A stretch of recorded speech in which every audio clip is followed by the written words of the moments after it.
Donc nous sommes un laboratoire d'imagerie expérimentale, imagerie préclinique, destinée à tester et valider des méthodes qui seront ensuite utilisées en imagerie clinique chez l'homme, dans les hôpitaux.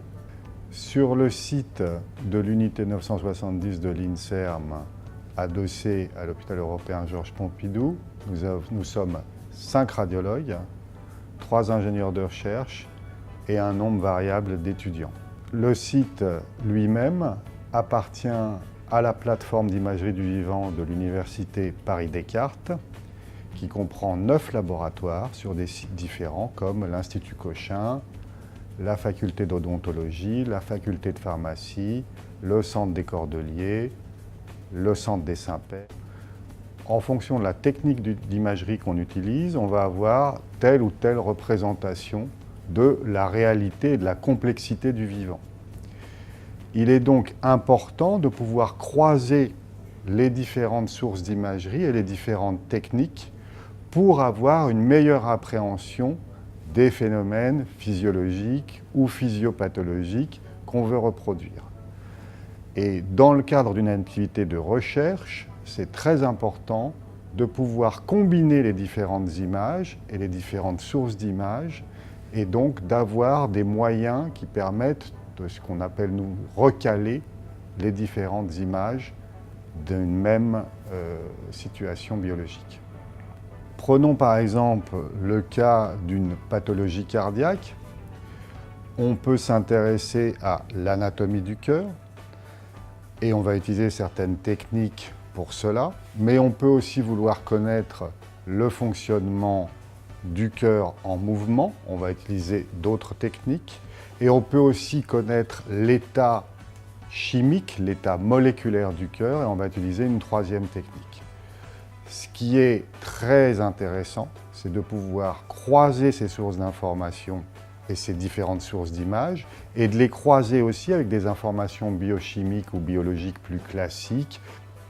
Alors, je dirais qu'il y a 3 domaines dans lesquels on peut gagner en utilisant on peut gagner par rapport à l'existant en utilisant ces systèmes.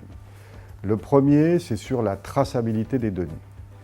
Il y a aujourd'hui une vraie question de savoir si les résultats obtenus par un laboratoire peuvent être reproduits dans un autre laboratoire.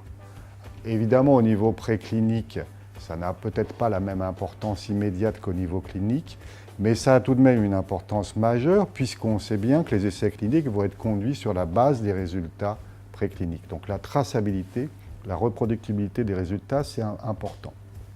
Le deuxième point se rapporte à ce que je disais tout à l'heure sur l'aspect complexe des phénomènes biologiques.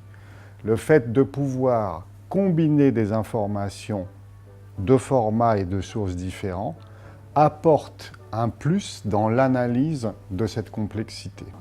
Et le troisième point, qui est sans doute le plus passionnant, c'est qu'on sait que c'est à l'interface de 2 sources de données différentes qu'on risque le plus de faire des découvertes innovantes. C'est toujours à l'interface entre 2 disciplines qu'il y a les vraies découvertes, et c'est souvent en imagerie aussi, en croisant 2 sources d'informations, qu'on a des chances de faire des découvertes. Alors, la relation avec l'équipe de Cadesis vient d'un programme universitaire financé par l'IDEX Sorbonne Paris-Cité qui visait à développer des systèmes permettant justement de répondre aux 3 besoins que j'évoquais tout à l'heure: traçabilité, croisement de données et interfaçage. Cette relation a pu bénéficier d'un microfinancement fourni par l'université et elle a mis immédiatement en évidence le besoin d'un système qui soit plus qu'un simple système de management de données et qui soit un système qui permette d'aller fouiller à l'intérieur de ces données, quel que soit leur format d'origine. Alors aujourd'hui, on met en place, avec les petits moyens qu'on a obtenus de l'université, sur un site qui est celui de l'unité 970 de l'INSERM à l'hôpital Georges Pompidou, sur essentiellement 2 programmes. Un programme qui est un programme sur la cardiotoxicité des anticancéreux chez la souris, et un programme qui est un programme de développement d'un nouvel instrument d'imagerie qui combine la tomographie d'émission de positons et l'échographie ultra rapide.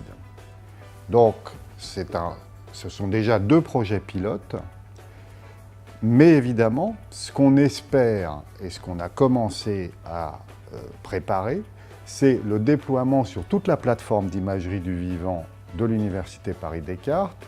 Et en particulier, on croise déjà certaines données avec des données d'échographie qui viennent de l'Institut Cochin.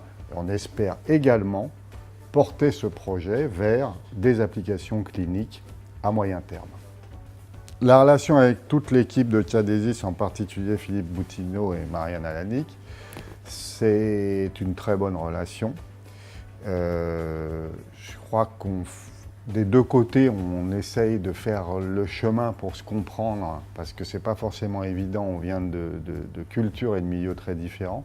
Les techniques qu'on met en place avec Cadesis sont des techniques qui, pour l'instant, sont valables dans le secteur de la recherche en imagerie.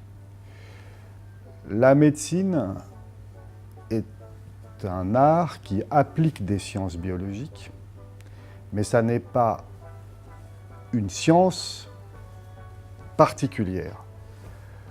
Il se pose d'autres problèmes qu'il faudra résoudre pour appliquer les systèmes qu'on développe pour la recherche, en particulier le problème du recueil des données et de leur confidentialité.